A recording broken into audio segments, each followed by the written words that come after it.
Welcome dears. आज हम दिल्ली सल्तनत की क्रोनोलॉजी समझ लेते हैं। फिर इसके बाद में एक एक करके दिल्ली सल्तनत का एक एक वंश और उसके एक एक शासक को समझेंगे। इससे पहले हमने पूर्व मध्यकाल के लेकर अलग अलग क्रमबद्ध तरीके से 7-8 क्लासेस कर ली हैं। अगर कोई पहली बार देख रहा है तो आप मध्यकालीन भारतीय इतिहास की प्लेलिस्ट में जाइए, वहाँ पर आपको सारी क्लासेस बहुत कुछ देखने मिलेगा और हर तरीके से पूरे कॉन्सेप्ट क्लियर करते हुए। चलिए इसे समझ लेते हैं टाइम बिना वेस्ट किए हुए। और बस यही कहूँगा कि अगर पहली बार देख रहे हैं तो क्लास ज़रूर देखना और क्लास करके फिर आगे साथ में जुड़ जाना आगे की क्लासेस के लिए। ठीक है, चलो ये देख लेते हैं। दिल्ली सल्तनत की जब हम बात करते हैं तो यहाँ पर 5 वंश हमें देखने मिलते हैं। इसके बारे में हमने थोड़ी-सी चर्चा हालाँकि पहले कर ली है कि कौन-कौन से शासक। एक हमने पूरा टाइमलाइन देखी थी, पूरे मध्यकालीन भारत की टाइमलाइन देखी थी जिसको हमने पूर्व मध्यकाल से लेकर मध्यकाल के उत्तर मध्यकाल तक हमने देख लिया था। जिसमें हमने अलग-अलग वंशों को देखा, उनके शासकों को देखा, एक तरीके से टाइमलाइन को हमने देख लिया था, रूपरेखा उसकी देखी और समझी थी। तो उसी के तहत हमारे ये 5 वंश आते हैं, ठीक है? इनका एक-एक करके जो बेसिक क्वेश्चन होंगे वो भी इनमें से बनेंगे और साथ के साथ इनके टाइम को समझना है, एक-एक शासक के टाइम को याद रखना है और उसकी मुख्य मतलब सोच को ध्यान की क्लास में हम यही करने वाले हैं कि जैसे कि खिलजी है तो उसकी सोच क्या है? 4 शासक ऐसे हैं जो हिंदू माता से उत्पन्न हैं और उनमें से हम देखते हैं कि वो ही कट्टर शासक निकलते हैं इस सल्तनत के। तो इन चीज़ों को हमें समझ के चलना है जिससे कि आगे की अवधारणा हम बना सकें, उनकी संकल्पना में हम आगे की संकल्पना में हमें सहयोग मिल सके। तो देखो दिल्ली सल्तनत 1206 से 1526 तक, ये सभी को पता है कि ये सल्तनत रही। इसका जो आधार रखा गया वो आधार कहाँ से रखा गया? यहाँ के लिए आधार मिला था इसको दिल्ली सल्तनत को रखने का। क्या? जो तराइन का युद्ध था, तराइन का दूसरा युद्ध। तराइन युद्ध कौन-सा? दूसरा वाला, सेकंड वॉर। सेकंड वॉर कब हुई थी? 1900 सॉरी 1192 में, ठीक है? ये इसका आधार है और जब हमने इसको किया था, तो मैंने ये भी बताया था कि मोहम्मद गौरी का जब यहाँ पर आक्रमण होता है, किस तरीके से वो ये तराइन के पहले युद्ध में हार जाता है और दूसरे युद्ध को वो जीत लेता है। फिर उसके एक युद्ध और होता है चंदावर का युद्ध। तो ये युद्ध किससे हुआ था? पृथ्वीराज चौहान से। और जो चंदावर का युद्ध हो रहा है वो 1194 में किससे हो रहा है? वो हो रहा है जयचंद से, राजा जयचंद गहड़वाल वंश का। अब मैंने ये भी साथ में बताया था कि हम जो हमें अगर पूछा जाता है कि हम कौन-सा आधार बनता है, दिल्ली सल्तनत के लिए मुख्य आधार कौन-सा बनता है? तो वो ध्यान रखना है वो ये वाला युद्ध बनता है। कई बार हम कन्फ्यूज़ होकर गलत कर देते हैं। वो उसकी वजह ये है कि जो गहड़वाल शासक है, गहड़वाल वंश है, वो उतना शक्तिशाली वंश और शासक नहीं रहा उस समय पर। तो अगर वो वंश आगे चलता भी रहता तो उतनी परेशानी नहीं होती, लेकिन चौहान वंश जब पृथ्वीराज चौहान उस समय पर पृथ्वीराज तृतीय उस समय पर शासक हैं तो उनको हटाए बिना यहाँ पर दिल्ली सल्तनत की स्थापना को स्थापित करना, दिल्ली सल्तनत को स्थापित करना बिल्कुल असंभव था। तो इसीलिए हम मानते हैं कि ये इस युद्ध के दौरान जब पृथ्वीराज चौहान की मृत्यु हो जाती है उसके बाद में उनको मार दिया जाता है तो यही आधार बना किसका? दिल्ली सल्तनत का, ठीक है? उसके बाद में यहाँ पर एक युद्ध होता है दिल्ली सल्तनत को खत्म करने का। कब? मुगल। और मुगल कौन-सा? पानीपत का युद्ध। पानीपत। अब ये पानीपत का कौन-सा युद्ध है? तो पानीपत का प्रथम युद्ध, ठीक है? पानीपत युद्ध प्रथम। और ये कब हुआ था? तो ये 1526 में ही हुआ था, ये सभी को पता होगा। अब यहाँ पर किससे युद्ध हो रहा है 1526 में? तो यहाँ पर युद्ध हो रहा था मोहम्मद गौरी और पृथ्वीराज चौहान का। पृथ्वीराज तृतीय या चौहान, ठीक है? ये कौन है? राजपूत शासक हैं जो राजस्थान से और दिल्ली तक जिन्होंने अपना स्थापित कर रखा था जगह को। और यहाँ पर कौन है? ये बाबर। बाबर का आगमन होता है भारत में और ये 1526 में जब पानीपत का युद्ध होता है तो उससे ये सल्तनत खत्म हो जाती है और आगे क्या आ जाएगी? मुगल सल्तनत आ जाएगी। तो 2 चीज़ों को ध्यान रखें कि जो स्थापना हो रही है वो इस युद्ध के बाद हो रही है, तराइन युद्ध के बाद में 1192 के बाद में, हालाँकि हो रही है 1226 में, 1206 में, ठीक है? और यहाँ पर 1526 में पानीपत के युद्ध के बाद में ये खत्म हो जाएगा, ठीक? तो इससे बीच के यहाँ पर 5 वंश हमें देखने को मिलते हैं। मोहम्मद गौरी तो चला गया, 1206 में उसकी मृत्यु होगी, है ना? जाते हुए।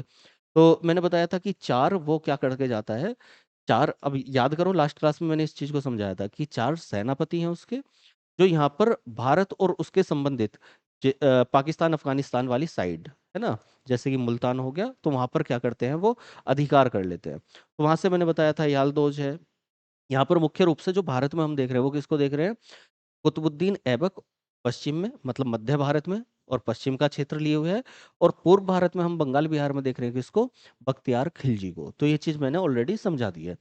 अब यहाँ पर जो पहला वंश निकल के आता है मोहम्मद गौरी के जाने के बाद में, वो आता है गुलाम वंश। टाइम याद रखना है आपको, 1206 से 1290। कितने वर्ष के लिए रहा, कैसे रहा, कितना, कौन कौन से शासक आए, कितने शासक है, वो हर चीज को याद रखना है। वो सारी चीज मैं अभी बताने वाला हूँ। पहले सीधा सीधा देख लेते हैं। पहला वंश गुलाम वंश, दूसरा वंश खिलजी वंश। ठीक है। कब से, 1290 से 1320 तक। तीसरा वंश तुगलक वंश, 1320 से 1414 तक। चौथा वंश सैयद वंश, 1414 से, ये 1413 भी आपको कुछ पुस्तकों में देखने मिलेगा। तो 1314 एक ही बात है। ये 1451 तक, और यहाँ पर 1451 से 1526 तक ये मिलता है लोधी वंश। तो सीधा सीधा याद रखें, कौन सा, गुलाम वंश। इसके अलग अलग नाम भी हैं, वो भी अभी देखेंगे हम। गुलाम वंश, खिलजी वंश, तुगलक वंश, सैयद वंश, लोधी वंश। गुलाम, खिलजी, तुगलक, सैयद, लोधी। अब एक एक करके इन्हें समझेंगे हम, ठीक है। इनका टाइम कौन सा, सबसे ज्यादा कार्यकाल, मतलब सबसे ज्यादा काल, या सबसे ज्यादा शासन किस वंश ने किया, सबसे कम शासन किस, सबसे कम की बात करेंगे हम, सबसे ज्यादा की बात करेंगे। तो एक एक चीज को याद रखना है पॉइंट टू पॉइंट। ठीक। उससे पहले ये देखते हैं, तो तुर्की मूल वंश के जो वंश है, इनमें से ये चार वंश आपको देखने मिलेंगे, पहले चारों। ठीक है। ये वाले चार वंश। तो ये वाले जो चार वंश हैं, इनमें गुलाम वंश आता है, खिलजी वंश आता है, तुगलक वंश आता है, तुगलक वंश आता है, और सैयद वंश आता है। ठीक है। तो ये कैसे वंश है, ये तुर्की मूल वंश के वंश है। मतलब इनका जो मूल है वो तुर्की है। और वो हमने देख लिया था कि इससे पहले भी, कि जो पहले आक्रमण हुए थे जिनमें मोहम्मद बिन कासिम का आक्रमण था, तो वो कौन थे, वो अरब वाले आक्रमण थे। उसके बाद अल्पगीन, सुबुक्तगीन, महमूद गजनवी, मोहम्मद गौरी, ये सब कौन है, ये तुर्क हैं। दोनों कहाँ कहाँ थे, मैप बनाकर मैंने मैप पर समझा दिया था। ठीक है। तो ये चार जो हैं वो तुर्की मूल वंश के हैं। और एक ये लोदी वंश, ये अकेला वंश है जो कैसा है, अफगान। और कहीं कहीं पर आपको अगर नहीं पता होगा तो ध्यान रखना, पश्तून भी इसी को बोला जाता है। तो पश्तून या अफगान वंश का है कौन सा, लोदी वंश। और बाकी चारों कौन से हैं, तुर्की मूल वंश के। ठीक है। ये चारों तुर्की मूल वंश के, पहले वाले चारों। सबसे कम काल जो रहा, सबसे कम शासन जिसने किया, वो कौन है, खिलजी वंश। यहाँ पर दिख रहा होगा, खिलजी वंश 30 वर्ष के लिए, ये सबसे कम। और सबसे अधिक जो शासन किया वो किसने किया, तुगलक वंश ने। तो तुगलक वंश ने कितने वर्ष तक शासन किया, 94 वर्ष तक, 94 वर्ष तक। यहाँ पर देखेंगे 94 ईयर्स के लिए ये शासन कर रहे हैं, और यहाँ पर ये मात्र 30 वर्ष के लिए शासन कर रहे हैं। अब इनका टाइम इतना छोटा है, कितना छोटा है, कि मात्र 30 वर्ष है। जबकि एक यहाँ पर शासक आएगा जो 38 साल तक अकेला राजा बना रहेगा, और यहाँ पर इस 30 वर्ष में पूरा वंश खत्म हो जाता है ना, 30 वर्ष में। तो यहाँ पर जो कार्यकाल हम देखते हैं, केवल एक शासक ऐसा है जो मुख्य रूप से इस वंश का, मतलब एक पावरफुल शासक रहेगा, बाकी सब थोड़ा कम। तो एक एक करके इन्हें एक बार देख लेते हैं, ठीक है। तो ध्यान रखना है, गुलाम, खिलजी, तुगलक, सैयद, लोदी। सबसे कम टाइम के लिए, सबसे ज्यादा टाइम के लिए। ठीक है। उसके अलावा पहले चारों कैसे हैं, तुर्की मूल वंश के हैं, और ये पांचवा वाला लोदी अफगान मूल वंश के हैं। ठीक। इतनी चीज को हम देख लें। उसके बाद आता है कौन सा, कुतुब, मतलब सॉरी, गुलाम वंश। एक एक करके हमें इन्हें देखना है, ठीक। ये टाइमलाइन याद रखें कि कब से कब तक। 1206 से माइंड में रिवाइज करते रहें 2-3 बार, अगर पहली बार क्लास को कर रहे हैं या फिर पहली बार हिस्ट्री को पढ़ रहे हैं। बाकी नहीं तो ये याद ही रहता है कि हाँ, 1206 से 1290 तक, फिर 1290 से 1320 तक, 30 वर्ष के लिए। फिर किस्सा 1320 से और 1414 या 13 तक, 1414 से 1451 तक, फिर 51 से और 26 तक। तो ये टाइम याद रखे। उसके बाद में आते हैं हम एक एक करके। तो गुलाम वंश को जब देखते हैं हम, तो गुलाम वंश को ही बोलते हैं दास वंश, या उसी को बोलते हैं मामलुक वंश। मामलुक इनका वंश है, मतलब मामलुक ये लोग हैं शुरुआती। और यहाँ पर इलवरी वंश भी बोला जाता है। इलवरी ये मुख्य रूप से ये है। इसको मैं जब एक एक क्लास करेंगे ना हम, जैसे कि इसको देखेंगे गुलाम वंश को एक एक करके डिटेल में जब पढ़ेंगे, तो उसमें इसका रीजन बताऊंगा कि ये मामलुक क्यों है, मतलब कुतुबी क्यों है, ये शमसी क्यों है, ये इलबरी क्यों है, बल्बी क्यों है, क्योंकि ये अलग अलग वंश के हैं। अब ऐसे मानो कि अगर एक दादा का एक बेटा हुआ, फिर उसका बेटा हुआ, फिर उसका बेटा हुआ, फिर उसका बेटा हुआ, तो ये क्या है, ये एक वंश चल रहा है। ठीक है।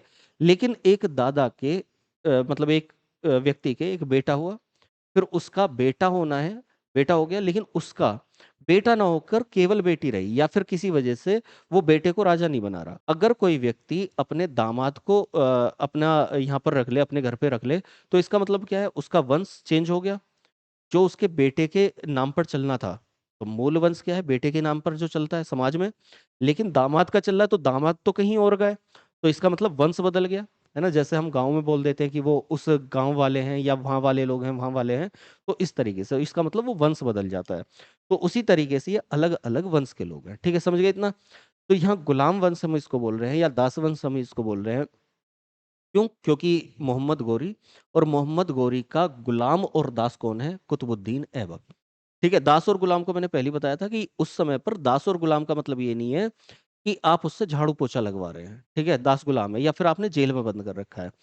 दास गुलाम का मतलब है कि एक लेखक भी गुलाम हो सकता है, एक सेनापति भी गुलाम हो सकता है, एक सैनिक भी गुलाम हो सकता है, एक महल में काम करने वाला भी गुलाम हो सकता है, एक जो चित्रकार है वो भी गुलाम हो सकता है, एक जो शिल्पकार है वो भी गुलाम हो सकता है। तो गुलाम का मतलब क्या है, उस समय पर गुलाम का मतलब है कि आपने कहीं से किसी व्यक्ति को खरीदा है, और चलता था ये, है ना। तो आपने कहीं से किसी व्यक्ति को खरीदा है, खरीदने के बाद आप उस पर आपका पूर्णतः अधिकार हो गया। तो इसका मतलब ये हो जाता है कि जो दास गुलाम है, जब उनको खरीद लिया गया, तो उन पर मालिक का अधिकार हो गया। अब जो बोला गया, उनको दास या गुलाम बोला गया, लेकिन उनमें प्रतिभा के अकॉर्डिंग जो राजा है या शासक है, वो अपनी मर्जी से कुछ भी काम करवाएगा। जैसे कि कोई हट्टा कट्टा व्यक्ति है, तो उसको क्या करेगा, सेना में पहुंचा देगा। उसकी क्षमता के अकॉर्डिंग धीरे धीरे धीरे धीरे वो सेना के उच्च पद पर चलता चला जाएगा, और सैनिक बन जाएगा, वो सेनापति बन जाएगा। जिस तरह से ये कुतुबुद्दीन ऐबक बना हुआ है, उसी तरीके से इल्तुतमिश बना हुआ है, उसी तरीके से ये बलबन बना हुआ है। ठीक है, समझ गए इस चीज को। ऐसा भी हो सकता है कि कुछ लेखक हैं, जैसे कि अलबरूनी को देखा था हमने, लास्ट क्लास में समझा था। अलबरूनी को खरीदा, खरीदने के बाद उसकी क्षमता को पहचाना कि ये तो भाई भाषाओं का भी ज्ञान रखता है, ये तो लेखन का बड़ा विद्वान व्यक्ति है, ये तो अलग अलग चीजों को समझने वाला है। तो पुराणों का पहला अध्ययनकर्ता ही वो था, मतलब पहला मुस्लिम अध्ययनकर्ता कौन है, अलबरूनी। तो इसका मतलब उसको एक उच्च पद दिया गया, और उसको लेखन का कार्य दे दिया गया कि अनुवाद करो, लेखन करो, बढ़िया से गुणगान करो। तो इस तरीके से ये गुलाम। तो पहला वंश जो गुलाम है, उसमें गुलाम वंश हमारा चलेगा कौन सा, पहला कुतुबी। कुतुबी क्यों बोल रहे हैं, क्योंकि कुतुबुद्दीन ऐबक इस वंश का संस्थापक है। सबको पता है कि कुतुबुद्दीन ऐबक कौन था, जो दिल्ली में, हालांकि दिल्ली बोल रहे हैं हम इसे, लेकिन इसकी राजधानी जब हम देखेंगे तो वो लाहौर है। बाकी जाके आगे जाके ये इल्तुतमिश दिल्ली में राजधानी को स्थापित करेगा, ठीक है। तो यहाँ पर कुतुबुद्दीन ऐबक, कुतुबी वंश इसके नाम पर पड़ा हुआ है।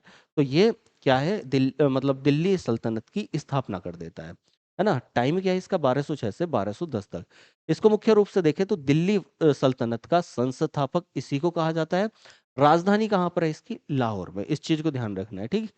अब इसके बाद इसका पुत्र आराम शाह है, जो एक अयोग्य शासक है। धीरे धीरे उसको हटाया जाएगा, और उसको हटाकर एक योग्य व्यक्ति को लाया जाएगा इसके बाद में, मुख्य रूप से इसके बाद ही बोला जाएगा। तो ये कुछ महीने के लिए शासक रहा, कौन, आराम शाह। तो उसके बाद किसको, इल्तुतमिश को लाया गया। इल्तुतमिश कौन है, फिर से वही दास है, लेकिन योग्यता के आधार पर इसका सेनापति बन गया है। और साथ के साथ इसने अपनी पुत्री से इल्तुतमिश का विवाह कर दिया है, जिससे कि मतलब वो दास की कैटेगरी से ऊपर उठ के समाज में लोग उसको देख सके। तो ये कौन है, इसका दास भी है, और क्या है, मतलब गुलाम भी है, और क्या है साथ में, इसका दामाद भी है। अब ये इसका वंश क्या था, ये शमसी वंश का था। कौन, इल्तुतमिश, है ना। तो इसने अपने आप को क्या कहा कि मैं शमसी वंश का हूं, तो यहाँ से कौन चल गया, शमसी वंश चल गया। कहाँ पर, दिल्ली सल्तनत में ही। तो दिल्ली का वास्तविक संस्थापक कौन है, यही है। क्यों क्यों है वास्तविक संस्थापक, क्योंकि बहुत सारे काम इसने किए। पहले इसका टाइम देखो, 1210 से 1236, बहुत सारे काम किए। जितने इसने काम अधूरे छोड़े थे, वो सारे के सारे काम इसने कर दिए। सबसे पहली चीज, इसने दिल्ली सल्तनत के दौरान दिल्ली को अपनी राजधानी बनाया, दिल्ली में रहने लगा। जो इसने काम शुरू किए थे, जैसे कुतुब मीनार का निर्माण शुरू किया, उसको इसने पूरा करवाया। इसने उन व्यवस्थाओं को सुचारू रूप से चलाया जिसके तहत एक सल्तनत में नियम कायदे कानून बन सके, है ना। जैसे कि 40 जो अमीर तुर्क हैं, अमीर लोग हैं, उनको इन लोगों ने क्या किया, शुरुआत में अपना आधार बनाया कि भाई अब हम दूसरी जगह जाकर अगर अपना वजूद बनाएंगे, तो इसका मतलब क्या है, अगर मैं यहाँ पर रहूंगा दिल्ली में, सोच के देखो, दिल्ली में रहूंगा, दूसरे वंश का हूँ, अगर किसी दूसरे गाँव में एक दामाद है ना, घर जमाई है, किसी दूसरे गाँव में जाकर वो रह रहा है, घर जमाई बन के रह रहा है, तो उसको अपना वजूद बढ़ा के रखना पड़ेगा ना वहाँ पर, नहीं तो वहाँ के लोग जीने नहीं देंगे उसको, है ना? जो लड़की के चाचा हैं, ताऊ है, ये लोग हैं, यही उसके कुनबे वाले उसको हटाने की कोशिश करेंगे, जमीन हमें मिल जाए। तो उसको अपना वजूद बढ़ाने के लिए ये क्या करेगा कि चालीसा, तुर्क चालीसा, यानी कि जो अमीर लोग हैं, दास, उनको गुलाम लोग भी, गुलाम भी बोला गया है, लेकिन तुर्क अमीर का 40 लोगों का यहाँ पर झुंड बन जाएगा। वो इसको सपोर्ट करने वाले होंगे, ये कोई भी काम करेगा तो वो सपोर्ट करेंगे, हर तरीके से इसको सपोर्ट करेंगे। तो अपना वजूद बना के रखेगा, दिल्ली को दिल्ली बनाएगा, वहां पर कुतुब मीनार का निर्माण पूरा करवाएगा, वहां पर स्थापत्य का की चीजों को रखेगा, दिल्ली में पहला मकबरा बनवाएगा। तो ये वहां पर काम कर रहा है, ठीक है। इक्तेदारी व्यवस्था शुरू करेगा, इक्तेदार जिसको बोला गया है, इक्ता व्यवस्था प्रणाली शुरू करेगा, जमीन दी जाएंगी उनको। तो बहुत सारे काम ये कर रहा है। फिलहाल आज उतना डिटेल में हमें नहीं करना, क्योंकि हमें क्या है, सभी शासकों के टाइम को देखना है और मुख्य मुख्य चीजों को ध्यान रखना है। तो मुख्य मुख्य चीजों को केवल देखेंगे, बाकी एक एक करके हमें डिटेल में समझना ही है, ठीक है। तो ये कौन था? इल्तुतमिश, 1210 से 1236 तक ये राजा रहा। उसके बाद रुकनुद्दीन फिरोज इसका पुत्र है।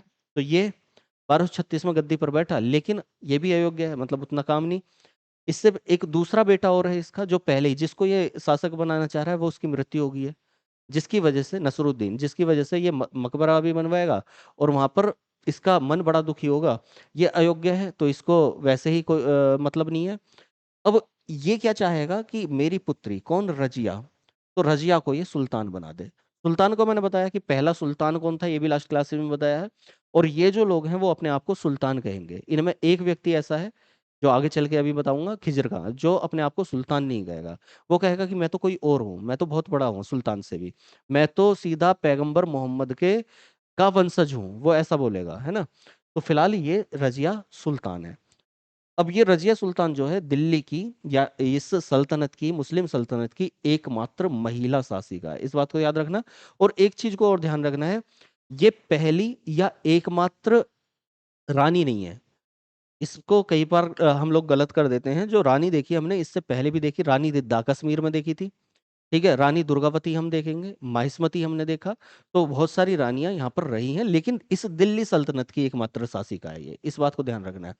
तो ये लगभग 4 साल के लिए, 1236 से 1240 तक ये रही। उसके बाद यहाँ पर इसको लाया गया किस लिए? क्योंकि जो लोग थे पहले वो इसके खिलाफ थे, जो तुर्क लोग हैं, 40 लोग हैं, 40 लोग हैं, है ना, अमीर लोग हैं, वो इसके खिलाफ हैं, जो इसके दरबार वाले हैं। लेकिन धीरे धीरे जब उन्होंने देखा कि भाई इसके रुकनुद्दीन के रहते हुए तो सब कुछ बेकार हो जाएगा, तो वो क्या करते हैं, इसको ले आते हैं। ये लाल कपड़े पहनकर, पगड़ी बांधकर ये दरबार में पहुंच जाती है।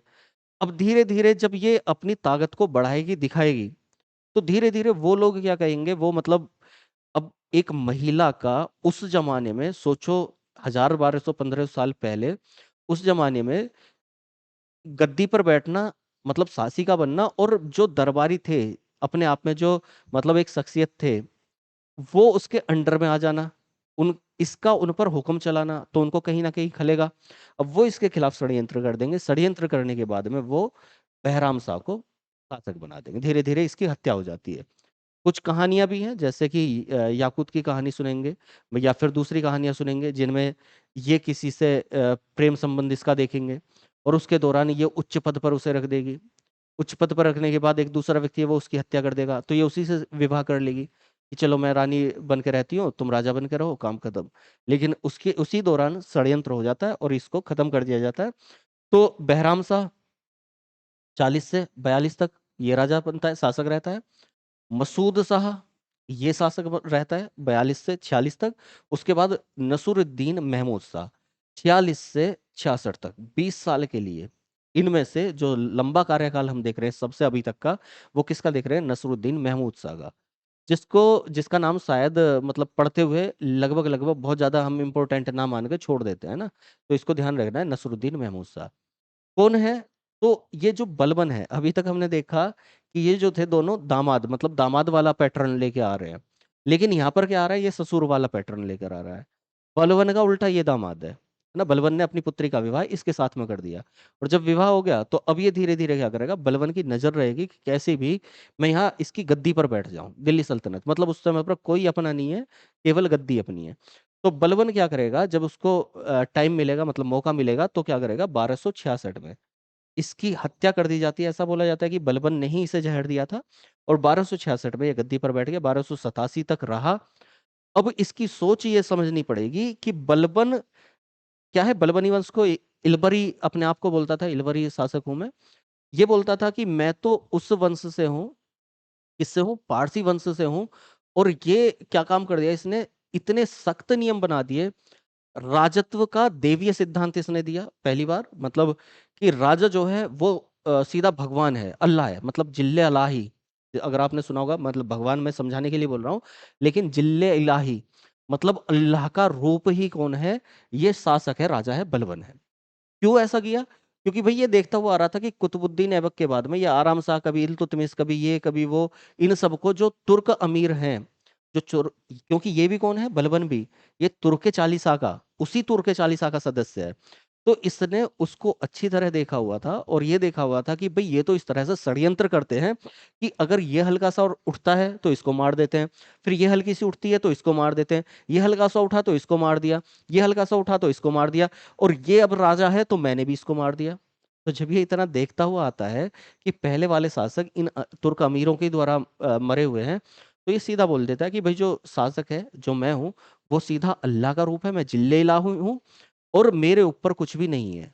ये सीधा सीधा क्या करता है, तुर्क चालीसा को खत्म कर देता है, मतलब जड़ को ही खत्म कर देता है। तो ध्यान रखना इस बात को। अब जब जड़ को खत्म कर दिया, तो इसने राजत्व का देवीय सिद्धांत दिया कि राजा ही सब कुछ है। और अब इसने लौह और रक्त की नीति अपनाई। मतलब लौह रक्त की नीति का मतलब क्या है, अगर कोई भी, मान लिया दरबार में कोई भी इसके खिलाफ बोलता है या ऊंचा बोलता है, ये सीधा उसको मार देगा। मतलब षड्यंत्र का कोई गुंजाइश ही नहीं छोड़ने वाला है। तो ऐसे कठोर शासन के साथ में जो आता है वो कौन आता है, बलबन। बल, ऐसी चीजें याद रख लो जिसके पास बल है, तो अपनी ताकत के दम पर ये राजा बनता है, बना रहता है। ठीक है, तुर्की चालीसा खत्म, लोह रक्त की नीति, देवीय सिद्धांत राजत्व का, और जिले इलाही, ये चीजों को ध्यान रखना है। साथ के साथ इसने क्या काम किया, अपने दरबार में अपने आप को इन गुलामों से ऊपर उठ के ये बोलता है कि ये गुलाम तो कुछ नहीं है, मैं तो बहुत बड़ा, बहुत पहुंची हुई चीज हूँ। मैं कहाँ का हूँ, मैं अफरासियाज वंश का हूँ, मैं तो वहां का हूँ जहाँ का मतलब जहाँ अपना बलबूता रखते हैं वो लोग, है ना। ये अपने आप को पारसी ईरानी बोलता था कि मैं तो ईरानी पारसी हूँ, मैं तो अफरासियाज वंश का हूँ।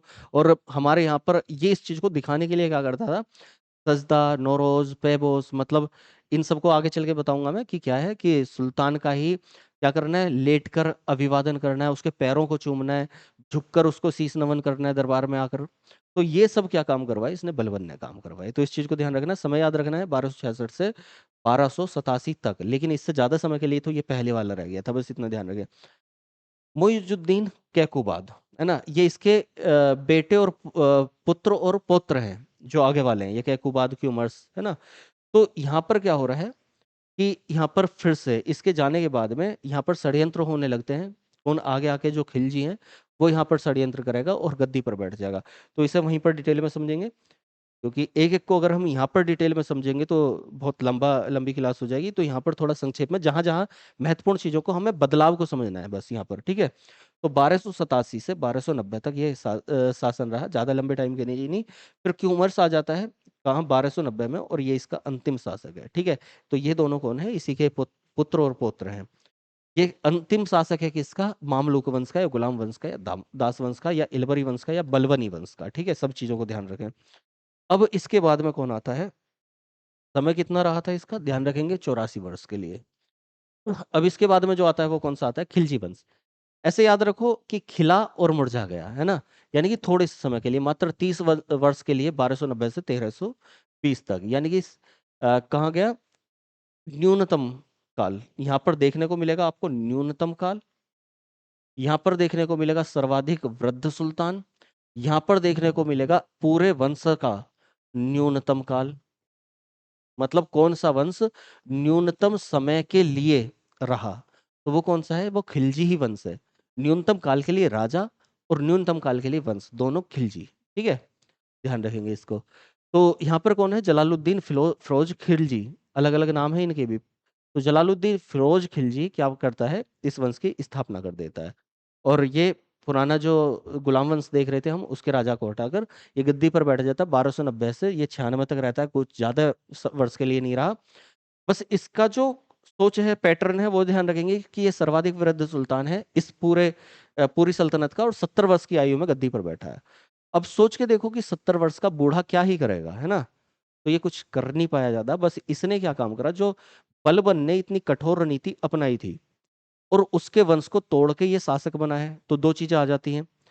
एक तो बुढ़ा आदमी है, और दूसरा किसी का वंश तोड़ के शासक बना है। तो दो ही कंडीशन वहां पर बनती है, अगर किसी का वंश तोड़ के अपना वंश स्थापित करोगे तो दो चीजें हैं। या तो आप बहुत ज्यादा क्रूर नीति अपनाओ, मतलब किसी को बोलने ही मत दो, बोला तो जमा दिया, बोला तो जमा दिया, है ना। या तो ये कंडीशन रखो, या दूसरी कंडीशन कौन सी रखो, कि आप बिल्कुल शांत, या तो भाई आप लड़ाई करने वाले बिल्कुल दिल इतना होना चाहिए, दिल जिगर टुकड़ा इतना होना चाहिए कि लड़ाई करने के लिए क्षमता हो आपकी। या फिर क्या हो, आप गांधीवादी बन जाओ, अहिंसावादी बन जाओ, कि मैं तो अहिंसावादी हूं, मैं लड़ता ही नहीं हूँ, काम खत्म। मैं लड़ता नहीं हूँ तो लड़ाइयाँ नहीं होंगी, और मैं आराम से टिका रहूंगा। तो इसने क्या काम करा, क्योंकि बुढ़ा था, तो बुढ़ा क्या ही करेगा, तो ये क्रोध ना करके अपना शांति से जी लेता है। तो ये क्या करता है, इसको बोलते हैं अहस्तक्षेप का सिद्धांत, मतलब हस्तक्षेप नहीं करना, आराम से जो जैसे चल रहा है चलने दो। तो इसकी ये नीति रही है, और इसके जितने भी ये काम करेगा वो ऐसे ही करेगा, किसी को परेशान ना करने वाले। लेकिन ये जो अलाउद्दीन खिलजी है, ये पूरा षड्यंत्र करके ही शासक बना है, ठीक है, इसी का भतीजा है। तो ये पूरा षड्यंत्र करके शासक बना है, इसको बस एक युद्ध में इसने भेज दिया था, एक लड़ाई के लिए भेज दिया था, उसमें क्या करता है, इसको पैसा मिल गया, संपत्ति मिल गई। अब इसको तो ये लगा कि भाई ये तो संपत्ति बहुत ज्यादा मिल सकती है, तो लड़ना चाहिए। अब ये लड़ नहीं रहा है, ये मना कर रहा है, तो ये क्या करेगा, इसको हटा देगा कि लड़ो लूटो, जितना लूट सको। और इसके मुंह जब ये खून लग जाता है कि इसका पैसे वाला, संपत्ति वाला, तो इसको हटाने के बाद ये काम करेगा, और धीरे धीरे धीरे धीरे ये अपनी सल्तनत का विस्तार करेगा। जब सल्तनत का विस्तार होगा तो इसको बहुत सारे काम करने पड़ेंगे, बहुत सारे काम करने पड़ेंगे। तो क्या करना पड़ेगा, इसको पैसा चाहिए, है ना। पैसे के लिए क्या करेगा, ये बाजारों का नियंत्रण करेगा, मतलब बाजारों पर लगाम लगाएगा। जो वहां पर काम चल रहे होंगे, इलीगल काम चल रहे होंगे, इलीगल पैसा लोग कमा रहे होंगे, और जो राजा है उसको पूरी तरीके से इनकम नहीं हो रही है बाजारों से, तो ये क्या करेगा, बाजार में सुधार करेगा, बाजार नीतियां लाएगा नई नई, सोचने, मतलब कॉन्सेप्ट समझना।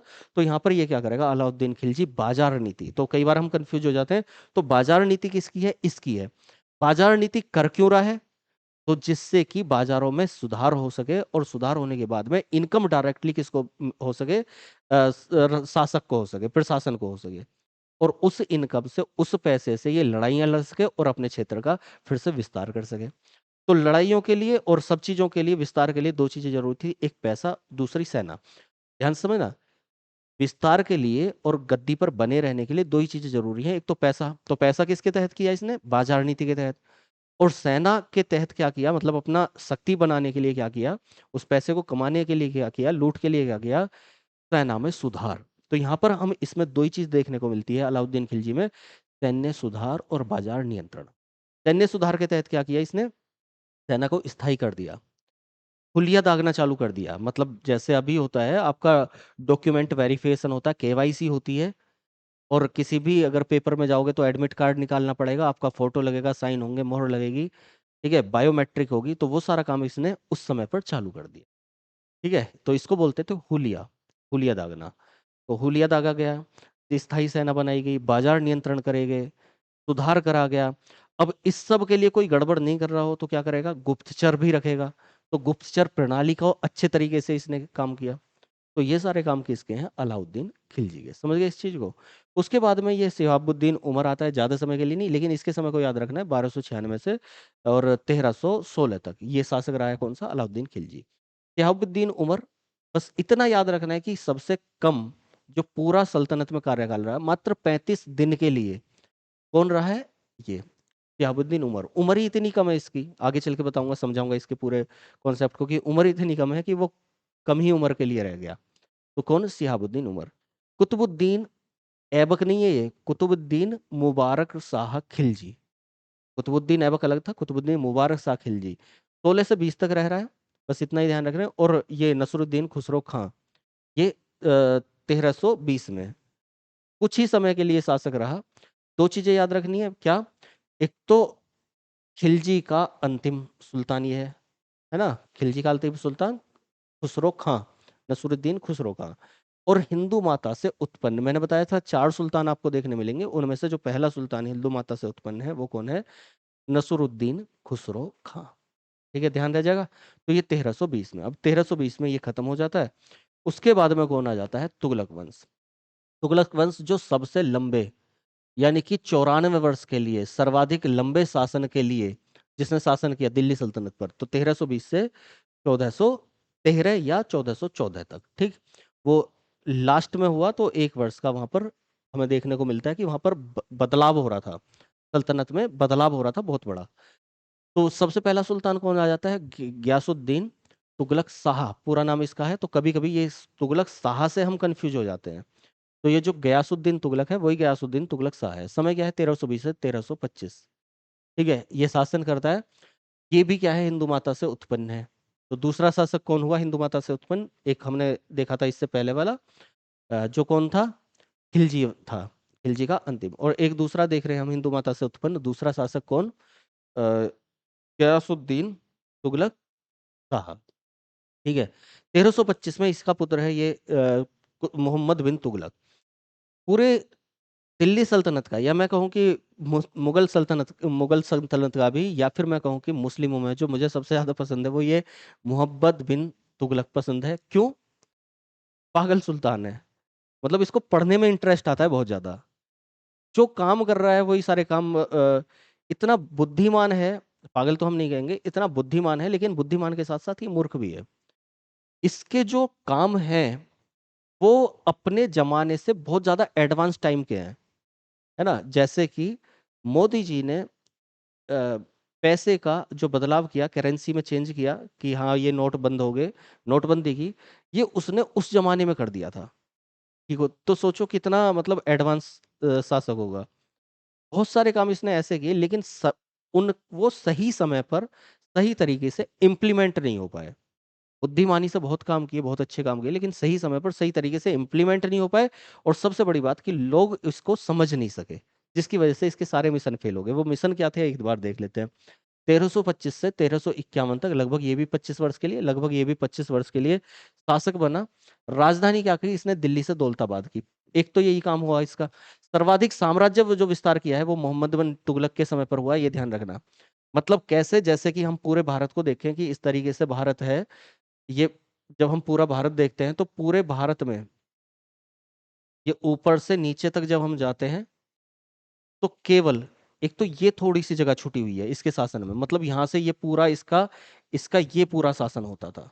एक यहाँ पर थोड़ी सी जगह छुटी हुई है, नहीं तो ये पूरा मतलब पूरे भारत को जो सबसे ज्यादा साम्राज्य विस्तार जिसके समय पर हमने देखा गया है कि सबसे ज्यादा बड़ा साम्राज्य जो है वो किसका है, मोहम्मद बिन तुगलक का। तो कितनी बड़ी बात है।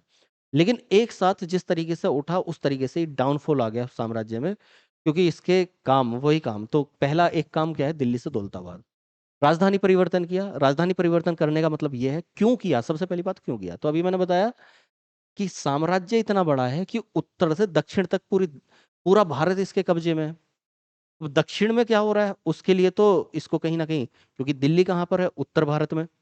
तो इसने क्या काम किया कि भाई एक काम करते हैं, नीचे भी हम प्रशासन को देख सकें, नीचे के भी काम काज दे सकें, तो हम महाराष्ट्र के पास में पहुंचते हैं, महाराष्ट्र में पहुंचते हैं और महाराष्ट्र में अपनी राजधानी बना लेते हैं। तो उसके तहत इसने क्या काम किया, दौलताबाद को अपनी राजधानी बनाया। और राजधानी बना के बाद ये बोलता है, मतलब बनी नहीं अभी, पहले से कहानी सुन लेना, कि अब उत्तर भारत में भी देख सकेंगे, दक्षिण भारत में भी देख सकेंगे। लेकिन जिस समय पर ये राजधानी बना रहा था तो उस समय पर भीषण गर्मियों का टाइम, उत्तर भारत से ये दक्षिण भारत में मतलब महाराष्ट्र तक पहुंच रहा है। इतना लंबा ये रेगिस्तान से होता हुआ, पहाड़ों से होता हुआ वहां पर पहुंचेगा। और उसी समय पर देखेगा कि वहां प्लेग फैल गया, बीमारी है ना, चूहों से, बायो में पड़ा होगा, चूहों से होने वाली बीमारी प्लेग। तो प्लेग फैल गया, एक महामारी फैल गई, हजारों लोग, लाखों लोग वहां पर मर गए। और जब ये लोग मरे, अब इसको समझ नहीं आया कि क्या करूं, तो ये वापस दिल्ली को ही अपनी राजधानी बना लेता है और वापस पहुंच जाता है। राजधानी परिवर्तन में होने वाला खर्च, जन हानि, इतनी बुरी तरह लोगों ने इसको बददुआ दी, इतनी गालियां दी कि कैसे-कैसे हम यहाँ से रास्ते भर भटक रहे हैं। अभी ऐसा नहीं कि एरोप्लेन से चले गए, ट्रेन से चले गए, पैदल जा रहे हैं लोग, ये अपनी पालकी में बैठा हुआ जा रहा है और फिर वापस दिल्ली आ रहे हैं, है ना? तो ये सांकेतिक मुद्रा चलाई, दूसरा काम। सांकेतिक मुद्रा का मतलब है कि बाजार में जो उल्टे-सीधे काम हो रहे हैं, वैसे ही जैसे बाजार नीति के तहत, तो उसको क्या करें, ये सही तरीके से कर सके, जो करेंसी है उसको बदलाव करके जो काला धन है उसको निकाल सके, मोदी जी की तरह। तो सांकेतिक मुद्रा चलाई, जो एक्चुअल करेंसी थी, एक्चुअल नोट थे, उसकी जगह दूसरी मुद्रा। अब पता चला जल्दी-जल्दी में इस तरीके से वो बना कि उसको सही तरीके से इम्प्लीमेंट नहीं किया गया, सही मोहर और सब कुछ नहीं रखा गया, जिसकी वजह से क्या किया, लोगों ने घरों में ही वो छापनी चालू कर दी मुद्रा को, लगानी चालू कर दी उस मुद्रा के। बाजार में इतनी ज़्यादा वो करेंसी, नकली करेंसी बढ़ गई कि अब इसको दोबारा डिसीजन लेना पड़ा कि भई इस सांकेतिक मुद्रा को खत्म किया जाएगा। अब खत्म किया जाएगा तो कैसे कर दो? जब असली नोट तो आपने ले लिए। अब मैं कहूँगा कि असली नोट मेरे आपने लिए हैं। मैं 1000 की जगह 5000 बताऊँगा कि मेरे नोट इतने गए हुए हैं। हर हर कोई बताएगा। तो वापस जितनी सांकेतिक मुद्रा थी बाजार में, उसकी जगह वापस असली करेंसीज़ को देनी पड़ी। इतना घाटा हुआ। दोआब क्षेत्र यानी कि गंगा यमुना का दोआब क्षेत्र। उसमें इसने सोचा कि भई यहाँ पर ये तो संपन्न क्षेत्र है, यहाँ से इनकम ज़्यादा होती है, जब ये इनकी उपज अच्छी है, फसल अच्छी है, तो इनसे टैक्स भी ज़्यादा लिया जाए। टैक्स ज़्यादा ले लिया, टैक्स ज़्यादा लिया, तो पता चला वहाँ पर उस समय पर ही अकाल पड़ गया, गलती से, उस समय पर ही अकाल पड़ गया। तो अकाल के समय पर टैक्स ले रहा है ज़्यादा करके, बढ़ा रहा है कर को, तो लोग इसको गाली देंगे ही देंगे। कराचील और खुरासान अभियान कर रहा है, खुरासान का मतलब हम अफ़गानिस्तान की साइड की बात कर रहे हैं, इधर पश्चिमी की तरफ। तो यहाँ पर इसने सैन्य अभियान किए, लड़ाई करनी है वहाँ से। बोल दिया कि भैया जो भी है घरों से एक-एक लड़का कम से कम आ जाओ और सेना की तैयारी, जैसे अभी इंडिया पाकिस्तान के युद्ध के दौरान हो रहा है हुआ कि ऐसा बोल दें मोदी जी कि भई जिसको देश सेवा करनी है, देशभक्ति है, वो आइए। फिर अनिवार्य कर दें कि कम से कम कुछ टाइम के लिए तो आपको सेना में भर्ती होना पड़ेगा।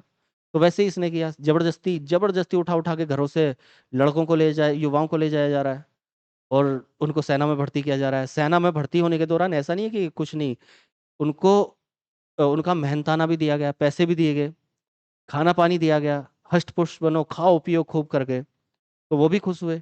लेकिन बाद में क्या हो रहा है?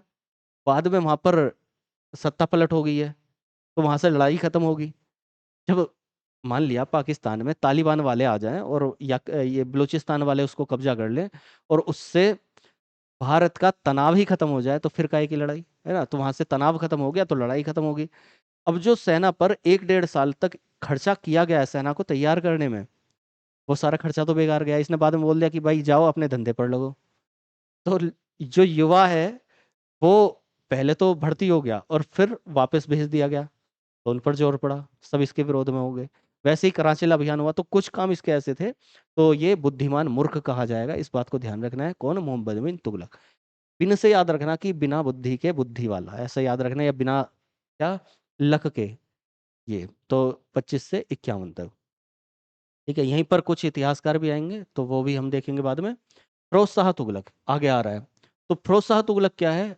ये एक कट्टर शासक है, सच्चा मुसलमान।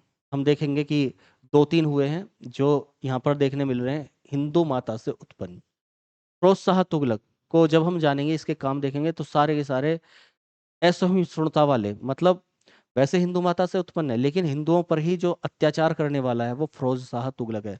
जब हम इन्हें देखते हैं तो यहाँ पर हमें देखने मिलता है कि जो धार्मिक पंथ है, मतलब जो धर्मगुरु हैं, ये उनकी बात को नहीं मानने वाले हैं, बल्कि इसका तो एक धर्मगुरु से विवाद होता है, दिल्ली अभी दूर है, ऐसा बोला जाता है, तो वो उसको डिटेल में हम समझेंगे, लेकिन फिलहाल के लिए यहाँ पर ये पूर्णतः उन पर आधारित होकर शासन कर रहा है ना? तो यहाँ पर ये चीज देखने को मिलेगी। उलेमा वर्ग यहाँ पर देखने को मिलेगा आगे चल के। गयासुद्दीन तुगलक शाह द्वितीय, ये दूसरा वाला है, कोई विशेष वो नहीं है, केवल कुछ समय के लिए शासक रहा है। अबू बकर शाह, कोई विशेष नहीं, कुछ समय के लिए शासक रहा है। नसरुद्दीन मोहम्मद शाह तृतीय, क्योंकि नसरुद्दीन पहले भी हमने देख लिया, 1390 से 94, बहुत विशेष नहीं है, बस इतना ही ध्यान रखना है।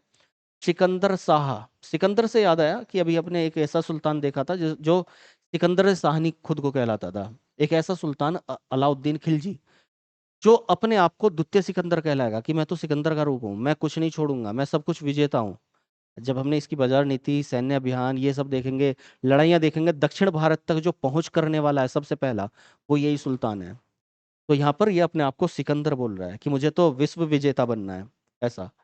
ये सिकंदर शाह अलग है, ठीक है। नुसरत शाह बहुत ज्यादा विशेष नहीं, बस ध्यान रखना है, फिरोजाबाद को इसने थोड़ी देर के लिए राजधानी बनाया, स्वतंत्र शासक रहा। महमूद शाह वापस दिल्ली आ गया है, ठीक है। तो ये थोड़ा सा किस किस को, ये बहुत महत्वपूर्ण, जिसको माइंड में बिल्कुल फिक्स कर लेना है, ये और ये। बाकी को ध्यान रखना है इनके टाइमलाइन को कि किस तरह से क्या है। यहाँ पर आप देखोगे तो टाइम बहुत कम है, ये सारा टाइम इन्होंने ही ले लिया। 25 साल ये खा गया, 25 साल ये खा गया, है ना। तो ये शासन हो जा, सॉरी 5 साल, यहाँ पर मैंने गलती से 25 बोल दिया था, 5 साल ये खा गया और 25 साल ये खा गया। तो 30 साल तो यही हो जाते हैं। उसके बाद यहाँ पर देखोगे तो यहाँ पर आपको देखने मिल रहे हैं 30-40 साल यहाँ पर देखने मिल रहे हैं। तो टाइम यहाँ पर 94 वर्ष शुरू के शासकों ने ही पूरा कर दिया, ठीक है। तो ये शासक हो जाते हैं। आगे देखते हैं हम क्या, सैयद वंश। 36 वर्ष के लिए इन्होंने शासन किया।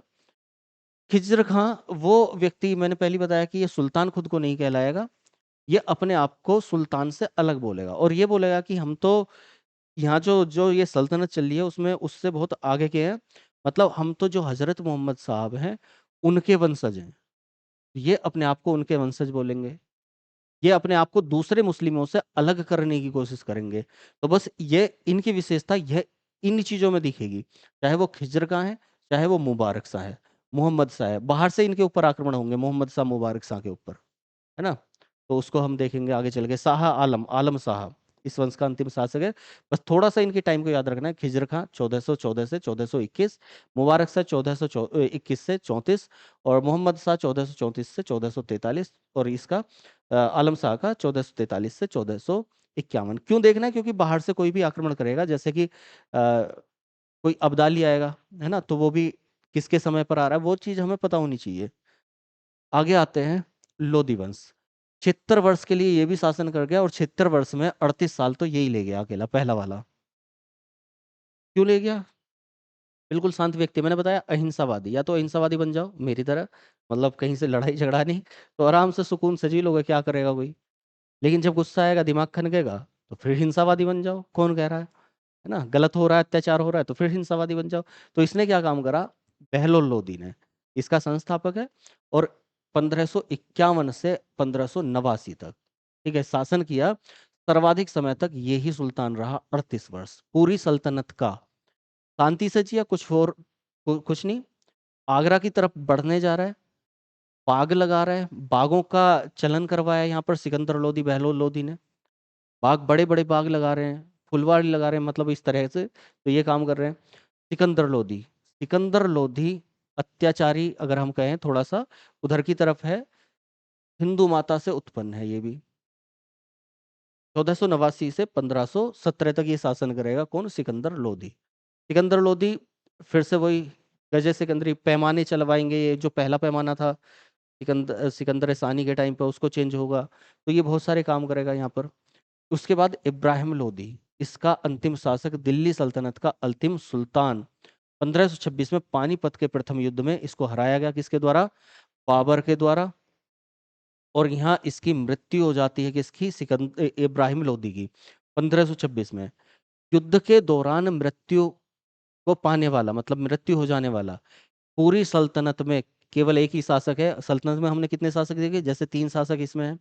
उससे पहले हमने देखे सैयद वंश में 4 शासक है। उससे पहले देखे थे हमने तुगलक वंश के शासक। सबसे पहले हमने 11 शासक देखे, सबसे पहले वाले, है ना, ममलूक वंश के, गुलाम वंश के। ठीक, तो ये केवल इतने सारे शासकों में अकेला शासक है जो युद्ध क्षेत्र के में लड़ाई के दौरान जिसकी मृत्यु हो गई, ठीक है। तो ये वो शासक है। एक बार देखो, ये 76 वर्ष के लिए ये शासक, ये 4 शासक यहाँ पर हम देख रहे हैं, ये 9 शासकों को देखेंगे, यहाँ 5 शासक देख रहे हैं, यहाँ 11 शासक देख रहे हैं। तो ये मुख्य शासक है। तो मुख्य मुख्य एक थीम मैंने आज रखी है केवल, ठीक है। अच्छा लगा हो तो बस यही कहूंगा, लाइक जरूर कर देना, और साथ में जुड़े रहना, जुड़ जाना, नहीं जुड़े हो तो सब्सक्राइब करके बेल आइकन भी प्रेस करके रखो, जिससे नोटिफिकेशन मिलता रहे, और कम से कम कुछ स्टूडेंट को एक एक स्टूडेंट जोड़ता चला जाए, तो अच्छा रहेगा। तो आगे की क्लासेज हम डिटेल में एक-एक को लेंगे, कॉन्सेप्ट के साथ डिटेल में समझेंगे। फिलहाल मैंने एक आधारशिला, क्योंकि हम सबको एक साथ देख लेंगे तो ज़्यादा अच्छा है, हमारे माइंड में थोड़ा-सा फिक्स हो जाएँगे। इनकी टाइमलाइन को, इनकी क्रोनोलॉजी को, इनके समय को, इनकी विशेषताओं को, मुख्य विशेषताओं को थोड़ा-सा माइंड में याद रखें। नहीं तो आपस में वहाँ चलकर मिक्स हो जाते हैं जब हम अलग-अलग पढ़ते हैं। हमने अलग-अलग पढ़ा, फिर बाद में जाके हम भूल गए, मिक्स हो गए। तो एक साथ में भी इनकी विशेषताओं को ध्यान रखें, ठीक है? चलिए, तैयारी करते रहिए, लगे रहिए, रिवाइज़ करते रहिए। आप एंशिएंट हिस्ट्री करनी है तो उसकी प्लेलिस्ट में जाइए। पूरी एंशिएंट हिस्ट्री की क्लासेस सारी कंप्लीटेड हैं। ऑब्जेक्टिव क्वेश्चंस वाली प्लेलिस्ट में जाइए, ऑब्जेक्टिव क्वेश्चंस मिल जाएँगे। वैसे ही इस सीरीज़ में आपको ये क्लासेस मिल जाएँगी। सभी पूरा कोर्स करवाना है तो बस बने रहिएगा साथ में। चलिए, धन्यवाद। जय हिंद।